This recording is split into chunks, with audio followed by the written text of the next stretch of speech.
So yeah, I've said a lot there, but I'll wait for continuing conversations. Thank you. Thank you. Councillor Minhas. Thank you, Mr. Mayor. I do have some questions in regards to operational concerns that I have. Can you move your mic up a bit? Sorry. Yeah, thanks. Thank you. Just a question as to why we didn't get self-cleaning model like other cities are using. This would ensure that the toilet is at least cleaned right after use and 24/7, and not reliant as much as the city staff to clean. Was there any consideration into this? Yeah, through the chair, I'll ask Karen if she can just summarize some of the research that we did in that regard. Yeah, thank you for the question. In the early stages, a lot of research actually went into non-self-cleaning versus self-cleaning models. Can you hear me okay? Okay, bring it closer. Oh, maybe I can lean forward. Is this better? We're all speaking quietly because we're talking about toilets, right? Yeah. All the time. So there's a few things. Often self-cleaning toilets, such as the ones in Vancouver, are actually managed by third parties. So the cost is actually incurred by a third party. The other thing that was identified through the research is that self-cleaning toilets they're more expensive to purchase, and they're also more prone to breaking down. So one of the key objectives for this project was reliability. So if people were going to walk to the toilet, care was made to try and ensure that the toilet's available. And sometimes the self-cleaning toilets have specialized components that if they do break down, it can take months or a significant amount of time before the component can be replaced. So that was some of the reasons that the non-self-cleaning model was proposed. In addition, the automated features, so universal access and barrier-free access was a key objective for this project. And through the research, it identified that sometimes the automated features in the self-cleaning toilets can be challenging for people to navigate. So sometimes things will sort of open automatically, and it can be a little bit challenging to some people we noted through the research. And as well, some of the research identified that the self-cleaning toilets often will just sort of spray the toilets, but it doesn't necessarily add to the cleanliness. So for example, if there's toilet paper or garbage within the toilet, the self-cleaning model would sort of spray it down, but you still need maintenance to basically clean items within the toilet. So that was some of the research that was done in the very early stages of the project. Can the staff also describe what problems they're struggling to solve with new toilet? And in their opinion, what would be the kind of measurements we should be looking at to ensure this pilot project is successful? Karen, do you have some measures that we've been looking at already? To identify the pilot project? Sorry, metrics for success, is that just to confirm the question? What are the metrics of success that staff are considering already? Well, certainly frequency of use, the rate of vandalism, the rate of repairs required, concerns from the public. Those are some general metrics that we'd start with. And then from there, we're looking to council to help us with what are the concerns that you would want to have in a year's time, some data to say whether it's working or not. Staff have highlighted a lot of positive and pros for this pilot project. Has the staff thought about any cons against this project? Through the chair, I think one of our identified cons was perhaps, the thing that's been discussed already is should it be available 24/7, or how would it be made available 24/7, or is reduced operating hours satisfying enough of the project goals? So I think,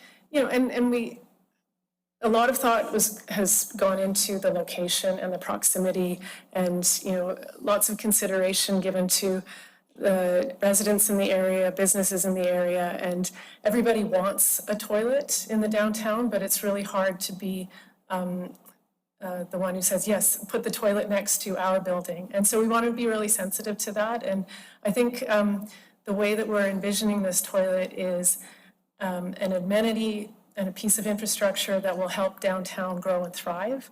And so how do we add components to that, whether it's the design around it or the signage or the communications strategy or other things that we haven't thought of to make it feel like a piece of downtown that's making downtown function better. I fully recognize the importance of having toilets downtown because I have a business down there and everybody knows that I see people coming in left, right, and center and trying to use it, and we try to accommodate as much as we can. Now, you have residents right next to this location that you're talking about. Have the residents for this particular area, have they been talked to or discussed with, noting that this information just came out a few days ago? Do they know what's happening next to their building? Through the chair, the information was made public via this report. And the open reports that preceded it when we talked about Hayek Square as the desired location that council endorsed. In every capital project, we're careful around the terms engagement and consultation. So certainly consultation was done through the business community and engagement was done with the Community Action Network. And now there's opportunity because of the extreme constraints on the feasibility, the technical side. As we've explained, this is the one feasible location in the downtown core. So now we have an opportunity to consult with the neighboring residents to consider further design considerations to mitigate any potential impacts of this location. But that's the extent of consultation that would occur. Was any kind of notification sent to, I believe the name of the building is Urban, right next to it? Was there any sort of notification sent to say the residents of this particular building? No. No, it wasn't. If it wasn't sent, if it wasn't sent to the residents, this notification, is there any particular reason why they weren't notified of this? Especially, I mean, over the weekend, they probably don't even know what's happening and what we're talking about right now. There is a good possibility that these residents are not aware of what's going on. And is that information not important for them to know, as well as what kind of a feedback do we get from them? And through the chair, that is the question on the table, is what kind of consultation does council want to see here? Okay, I do have a few other questions in regards to if options were being considered. And I assume this toilet is being installed due to the fact that there's a perception that we don't have enough public toilets in the downtown waterfront area. Now, can staff advise if I have this information right? To the best of my knowledge, what I do know is that Anvil Center is publicly owned and it has multiple washrooms on multiple floors. The other one is the Fraser River Discovery Center, the building itself. It is publicly owned and has washrooms available as well. The police station on Columbia Street, I believe there's public washrooms available within that building. The homeless shelter behind Army and Navy, they have several toilets. And then Pier Park, I believe there's several washrooms that is open till, I believe, till late 10 o'clock or something like that, I think, is it? I'm not sure about that. Is it 5 or 10? Parks washroom hours are generally dawn till dusk, so it changes throughout the year. And then there is the Quayside Park on the waterfront. They also have public washrooms. Just fairly close to the downtown, even the city hall has. Have these been considered as options with better signage, better education to the people in the start process? Through the chair, that inventory of washrooms was known at the time when staff were directed to pursue this permanent freestanding toilet. So yes, those factored into a decision-making to direct staff to do this work. Through the chair, I could also add to that with regards to when this discussion happened, there was no access to bathrooms at the nightly shelter. The nightly shelter, the washrooms are only served residents of the shelter. So it did not serve people in the vicinity of the shelter. So this is a new addition with regards to the CCAN's sanitation trailer.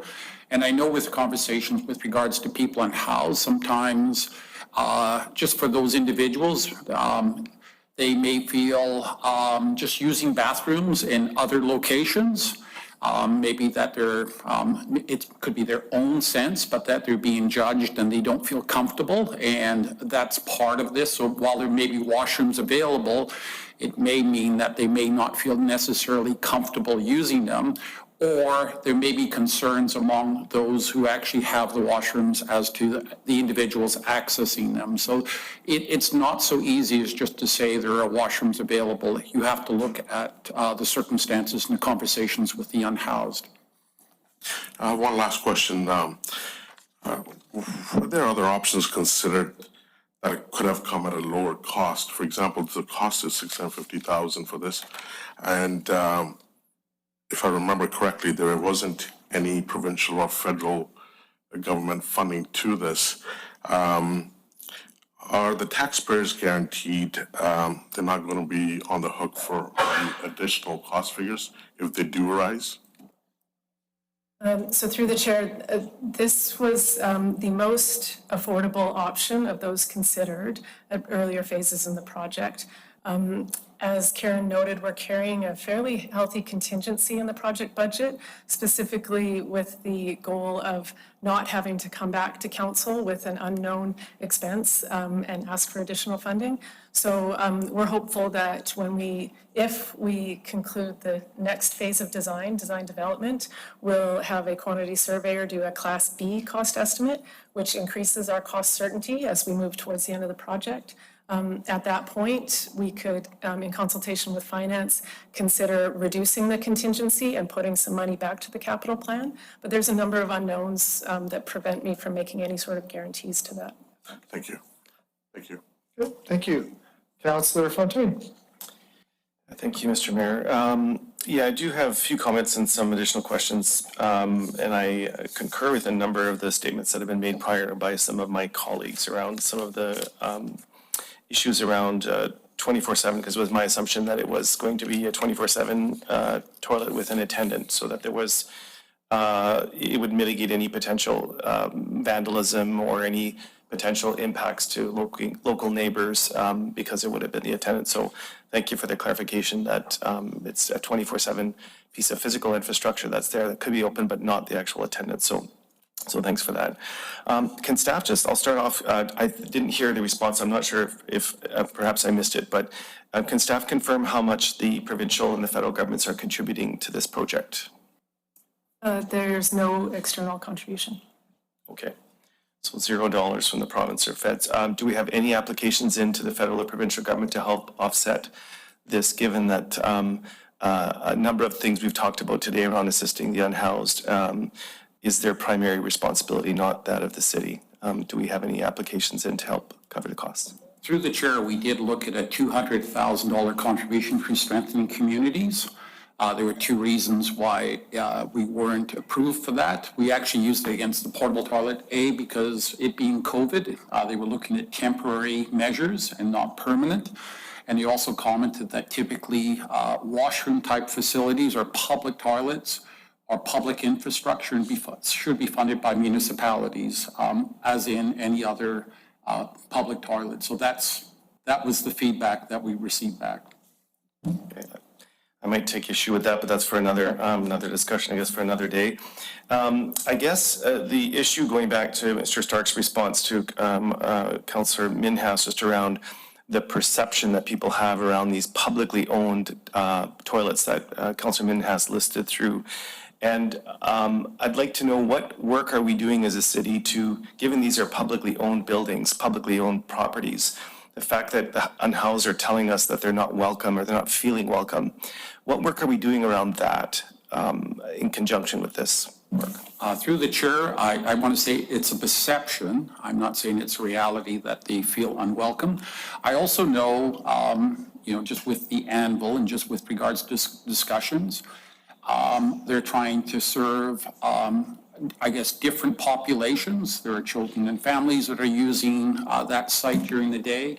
And we do have some individuals, I don't want to stereotype or cast individuals who are unhoused, but some individuals are dealing with substance use issues, and that can be problematic. So with regards to looking at a washroom which is more public, which has a lot more eyes on it, which is a lot more accessible, the idea is that they would avail themselves of that toilet, and some of the issues that are being experienced by some of the other toilets may not be such an issue. So that was some of the thinking that's gone into this. There's been a lot of discussions through our downtown livability working group around this particular issue. And of course, human waste is now, when we're having conversations, it dominates those conversations, not just in our city, but in all cities.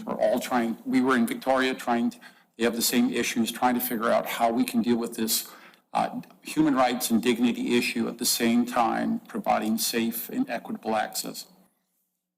Okay, I will just, in response, I was going to make that as a comment, but given you've just said it, I guess one of my concerns, and I have multiple concerns around this project, one of my concerns is we've talked a lot about removing stigma in this chamber, and I'm very concerned, even just by what you've said, Mr. Stark, that if this is perceived to be a public toilet for people in poverty, that in itself is, I don't particularly like how that's being positioned. I don't think that's what your intent was, but by telling people that we can't have people with mental illness go into the Anvil Center because there's children and families there, go to the other toilet that you won't disrupt or disturb people. I'm uncomfortable with that positioning. So Through the chair, I did not mention mental health issues. I said substance use issues. Sorry, substance use. And that can be an issue. So I was raising it. I was not saying people with mental health issues.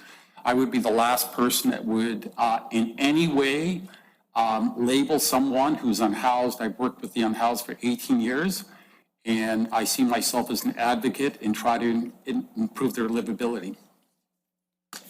No, I appreciate that, and my apologies for, although many people with substance abuse have mental health issues, we've talked about that, but to me, the work that still has left to be done is to make sure that people with substance use problems or people with mental health disorders are welcomed at Anvil. They're welcome at City Hall. They're welcome in all of our public toilets. By creating a toilet that's specifically, effectively for them, and I know that there are other people who are. Sorry, I heard a point of order. Can I just take 1 second here? Sorry, Councillor Campbell? Yeah, I'm unsure where Councillor Fontaine is moving forward with this, but I do feel as though staff member has made it very clear that their intentions that not to speak in a way that causes harm or a stigma. So I think if Councillor Fontaine's continuing to imply that with staff members, then we should probably curtail that conversation. I think I hear your concern, but I'm afraid this is kind of more in a point of debate than it is in a point of order. So I would ask everyone to be cautious about their language, but I don't hear that as a point of order. Thank you. So Councillor Fontaine, please continue. Thank you. I will continue, notwithstanding the disruption. I would say that, as I've said before, that when we're looking at an investment of, I think, $650,000 plus, I believe the contingency was 170 was, I think I'm looking, I can't remember on the report right in front of me, but we're looking at probably $700,000 to $800,000 at a worst case scenario for this public toilet. I just think that given it's so close to Anvil Center, given it's so close, as Councillor Minhas said, to so many other public toilets, have we explored every option to make sure that whether people have a substance abuse problem or mental health or whatever it is, it's a no barrier. Everyone's welcome in our public toilets, in our public facilities. And I'm worried and concerned that by building this freestanding toilet that we can say to people, you can use that one because you maybe aren't welcome in one particular toilet or another. I'm worried. I'm not comfortable with that. positioning. So Thank you. And through the chair, I just wanted to clarify that the entire project budget, including contingency, is $650,000, as it's made it clear in the report. I'll also just comment that, and forgive me, as staff, we maybe didn't make this clear in the report, but this project is proposed as an additional piece of infrastructure that is for all people in the city of New Westminster. It has not been proposed as addressing a specific niche issue. It's meant to be accessible and available to all people. So we are very much considering our seniors population. This is part of a dementia-friendly city consideration, parents with children, and people with health concerns that make the addition of a public toilet a benefit to them as well. So that is the strategy that is defining this particular project.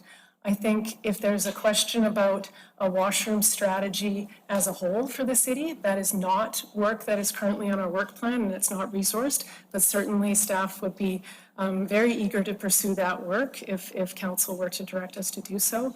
But you know, we have washrooms in facilities across the organization that are operated on a daily basis by many different departments. So it's core cross-departmental work. It requires corporate support in the form of communications and signage and strategy. And that's definitely work that can be done, but that's not what this project is about. I think we clearly stated in the report that this is a pilot project done in advance of a citywide washroom strategy. thank you, Mr. Mayor. And I want to recognize and acknowledge that this was a directive from council to staff. This wasn't a staff initiative. I realize and acknowledge that you've been asked by council to come back with the freestanding toilet project. So I understand that. It is not like you just suddenly came up with this. It is a directive that came as a result of a vote from council. So I do appreciate and acknowledge that. I guess in terms of the costing, I'm just wondering, I know it wasn't in the report and perhaps it's on the side, but the other toilet, I know we're looking at this one as $650. I don't think, at least perhaps I've forgotten, but the cost on the other toilet behind Army and Navy, have we had a costing on that? Because I don't ever recall that coming to council. Through the chair, I believe it was about $440,000. We did get a Strengthening Communities grant for $200,000. And BC Housing reimbursed the city for the remaining funds. So it has been fully covered. And any additional, there may be a month or so that has not yet been covered, but the idea is that we would invoice BC Housing and would cover that cost too. So the city is being made whole with regards to that particular public toilet. Okay, thank you. And the last comment I'll make is just around signage. I believe, I can't remember which, one of my colleagues mentioned it, but I think we should, I know it's a bigger washroom strategy, but just around signage, guiding people to where the various public restrooms are. If, as stated earlier, this is really about giving access to people to toilets, letting them know where our existing public toilets are and even for me doing research for this afternoon, I had to go in and kind of look to find online where we had toilets, where we didn't, and kind of piece it together in my mind. But I think from a tourist perspective, from a senior's perspective, from accessibility, the more signage we can give to people to, let them know where the public toilets are. I think that would help, given that we do have, I believe, 6 or 7 of them roughly in the downtown kind of waterfront area. So those are my initial questions, and I'll defer back to my colleagues. Thanks. So as of today, just the police station, then eventually we'll get the other one behind Army and Navy, and then potentially, depending on what happens today, there could be a third that would be open 24/7. This would be the third. That's correct. Yeah, so one at the police station, one at the homeless shelter, and then here. Okay. If people, I'm getting into the operational side of this, if people lock themselves into the bathroom at, say, 11 o'clock and want to use it as a shelter to be able to get away from the elements or whatever, what is the plan for staff to be able to, first of all, remedy that? And second, have we thought about issues pertaining to people using drugs within the facility itself and perhaps overdosing and the public not being aware of the fact that they're in there, they may need some assistance. Have we thought about that? Yeah, through the chair, operational staff actually have extensive experience with that, with existing public washrooms in parks. So there's, we have protocols and tools for staff, and we're actively exploring additional ways to make sure that staff are provided with the tools they need to encounter those situations. So it's something we deal with on a daily basis now. So just to confirm though, is that for toilets that are closed at dusk and dawn, et cetera, or is that for 24/7 toilets? That's for washrooms, well, it's for all washrooms, including those that are 24/7 and those that are not. Because the reason I asked the question is the two that are open 24/7 are somewhat unique. One obviously with the homeless shelter there are staff and there's attendants that are there. The other one at the police station isn't a police station, so there's obviously staff. But if this one were to be open 24/7 at 2 a.m, there will be nobody there. Like if it's open and they can lock themselves in, I'm just wondering, that's a bit unique compared to the other public restrooms that we have in the city, is it not?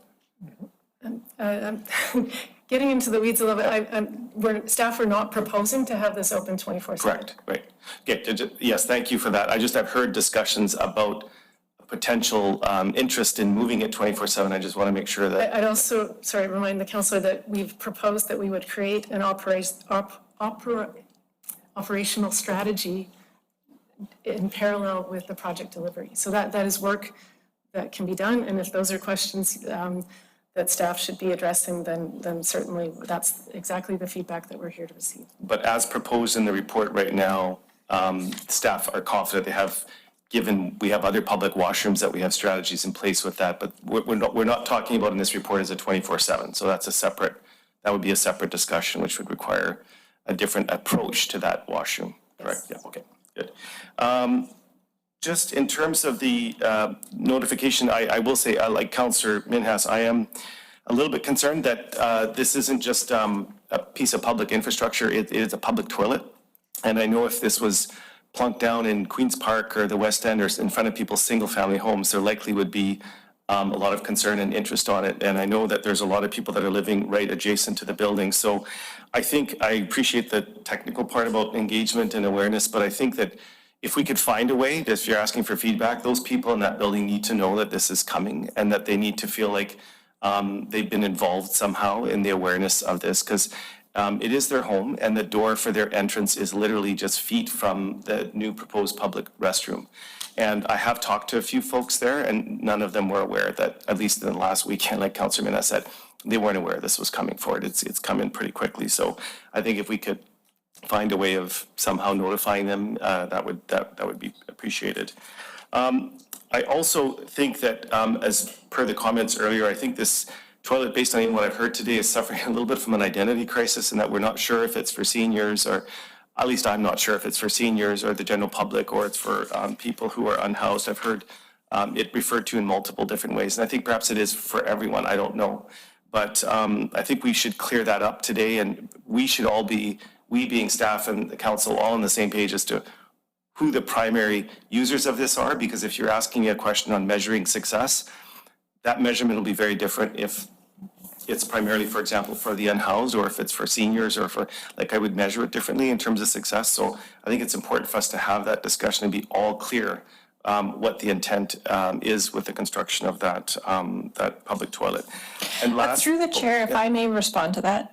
oh, sorry. Yes. Councillors, staff has made it quite clear that the washroom is for everyone. So I think that we need to proceed on the basis that the washroom is for everyone. That's how we will measure it. Thank you for that clarity. Lastly, just on the, to kind of build a little bit on Councillor Minhas's question, I did read the report and I did see a lot of positives around the washroom, and I have heard a few other potential negatives, but I would have liked to have seen the full pros and cons, because I'm sure from some of the other cities that have now implemented, we're not the first city to be implementing this model.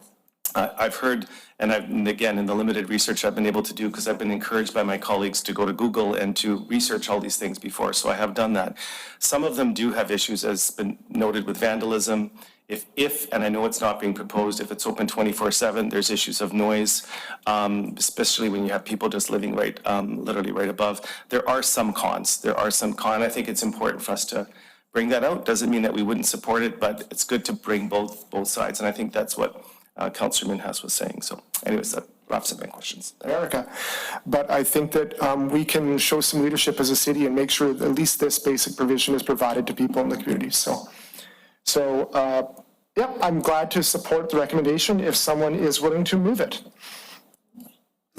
Moved and seconded. Any comments or questions? Councillor Fontaine, just one more time.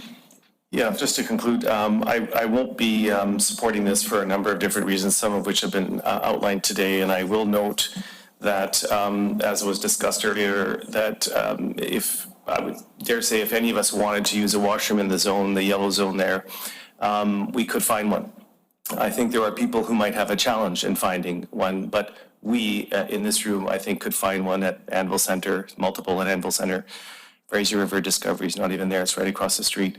I could go on, but what we're talking about is an investment of $650,000 tax dollars to build a freestanding toilet in amongst a whole bunch of other public toilets and also private toilets that many people can access. And for that, I look at our taxpayers and the rate of taxation we've had. I look at the costs that have been escalating in the city, and for that reason, plus a number of others, I will not be supporting this motion that's put on the table. Thank you. So I'll call the question. All in favor? All opposed? It's carried with Councillors Minhas and Fontaine opposed.